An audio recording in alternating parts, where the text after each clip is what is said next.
Good afternoon, everyone. First of all, I would like to thank the organizing committee giving the opportunity to present here in this August gathering. Today, I am going to talk on pain generators in the lumbar spine and masqueraders.We.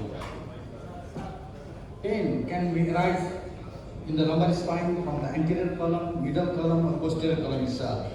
And by structure wise, it may be from the disc or end plate or dura, root, dorsal root ganglion, passage joint, or the sacral joint. Disc is an influential structure, and when pathological, it can associate low back pain with or without default or radiating pain, and this is an back pain, pain due to stenosis, or pain due to the horrid discs are commonly encountered in our daily practice.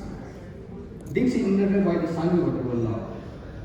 And when the pathological discs are studied, it is found that there is ingrowth of vascular tissue inside the nucleus pulposus. Likewise, there is a growth of the neural tissue inside the nucleus pulposus. And there are the more extensive pain markers are found inside the discs. And there is a massive expression of some growth factor in the painful discs. Whereas in osteopneumatic discs, there is no nerve growth, no formation of vascular granulation, and only the expression of few growth factors. Likewise, the end plates are innervated by the basivertebral nerve. The top slide here, why we do fusion? Because this stimulation of basivertebral nerve produces the pain. To annihilate that pain, we do the fusion. The facet can be the pain generated either by the synovitis or by this regeneration due to the stimulation of the medial branch block. And irritation of the dura, root, and dorsal root can also give rise to the pain. Can be pain generator. Likewise, sacroiliac joint may be divided by dysfunction or inflammatory condition, including infection, can give rise to pain in the lumbar spine. For typical lumbar radiculopathy, there should be the muscle weakness. It should be the myotomal, and the sensitive responses should be dermatomal, and there should be the positive provocative tests like SLRT, femoral slit test, and the reflex should be distressed or absent early. And most importantly, there should be a concordant imaging and diagnosis study.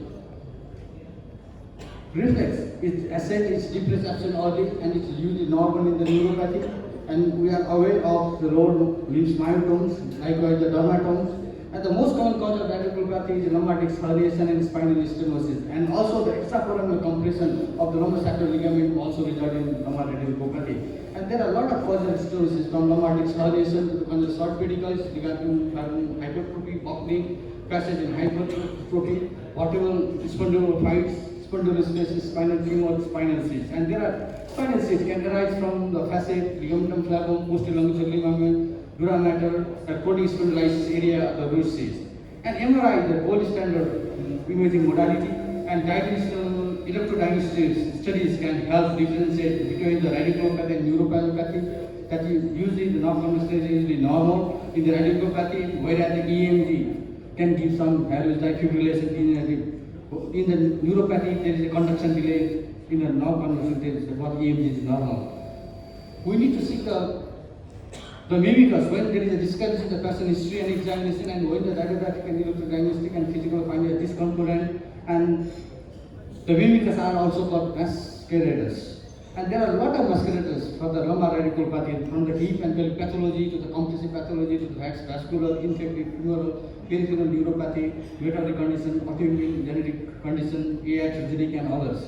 And in hip pathology, it may arise from osteoarthritis, AVN, stress fracture, retrotrochanteric sprain syndrome, femoral acetabular impingement syndrome, and it can mimic the upper lumbar radiculopathy. Likewise, SI joint pathology can also is associated with 50% of the load extremity pain.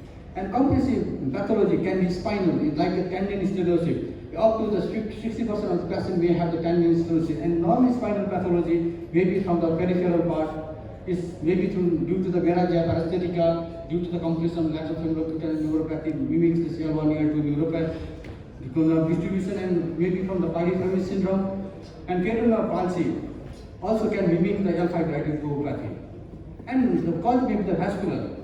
Likewise, we have to differentiate between neurogenic claudication from the vascular claudication in bilateral which may be improved with this regardless of the position. And the radiculopathy may be due to the infective itself. Tubercular is the most common and followed by the pyogenic. We may have hydral, fungal, parasitic. And like a viral, atypical one, the SIP may be associated with polyneuropathy, radiculopathy, and cytomegalovirus virus can also be associated with the radiculopathy itself. And we have to differentiate from the Guillain-Barré syndrome done by the herniation cytomegalovirus and the bacteria like Borrelia burgdorferi, Campylobacter jejuni, and herpes zoster can be associated with the foot rot, radiculopathy symptoms. And we have to differentiate also to the acute transfer myelitis due to the Lyme neuroborreliosis. Brucellosis can also give the radiculopathy. And we should have also differentiate from the tumoral pathology, like there is there may be due to spinal chondroma, there may be a radiculopathy, or osteochondroma of the lumbar spine, it may give radiculopathy, maybe due to spinal sternoma, or foraminal sternoma itself, or the peripheral sciatic nerve tumor at the thigh may give the mimics the radiculopathy itself. So there are some peripheral conditions that also give rise to the radiculopathy like syndrome, the diabetes, hypothyroidism, uremia, and neurovitamin deficiencies, malnutrition, alcoholism, and there are some autoimmune and genetically inflammatory conditions like RA, SLE, Behçet disease, sarcoidosis that also mimic the radiculopathy. And the multiple sclerosis also mimics the radiculopathy cell, amyotrophic sclerosis also mimics the radiculopathy, and spinal muscular atrophy can also mimic the radiculopathy. And there are some iatrogenital causes. The most common drugs we usually can also causes that you see here, lot of drugs that we commonly use that give rise to the radiculopathy itself. And there are other pathology like lumbar sacral plexuropathy, like it's a brachial plexopathy or neuritis, or there may be the accidental vascular malformation can also mimic the radiculopathy itself. And sometimes interstitial lumbar inferior gas can produce the radiculopathy itself. And unusual anatomical variation of the sciatic nerve by the compression can give rise to the symptoms of the radiculopathy. And perineural cyst can also give or mimics as a radiculopathy itself. Interspinal synovial cyst can also mimic the radiculopathy. And sometimes the intra-iliac aneurysm can give rise to the radiculopathy symptoms. And there is a literature, large ovarian cyst can also mimic the radiculopathy itself. And interestingly, tophi can also produce the radiculopathy symptoms itself. So the take-home message from my presentation is all three columns of spine as well as external spinal pathology can be pain generated in lumbar spine. Most common etiology of radiculopathy are lumbar disc herniation and the spinal stenosis. Many pathology can mimic the symptoms of the radiculopathy. There are so many mimickers, the masqueraders for the lumbar radiculopathy. So we need to seek the mimicker when the signs and symptoms are atypical for the radiculopathy pain. The utmost important to represent true radiculopathy from the mimickers because the misdiagnosis lead to unnecessary tests and treatment and ultimately a delay in accurate care. Thorough history and physical examination, additional diagnostic tests, and refer to the accurate history can help detect the mimicker just 1 minute maybe more. So we spine surgeons are not only hero. It's a multi-departmental, most multi-specialty conditions. So we need to differentiate apple from the orange.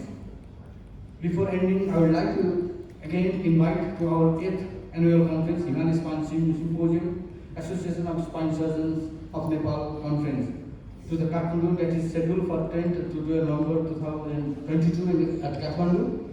Thank you and welcome to Nepal and Kathmandu. Thank you.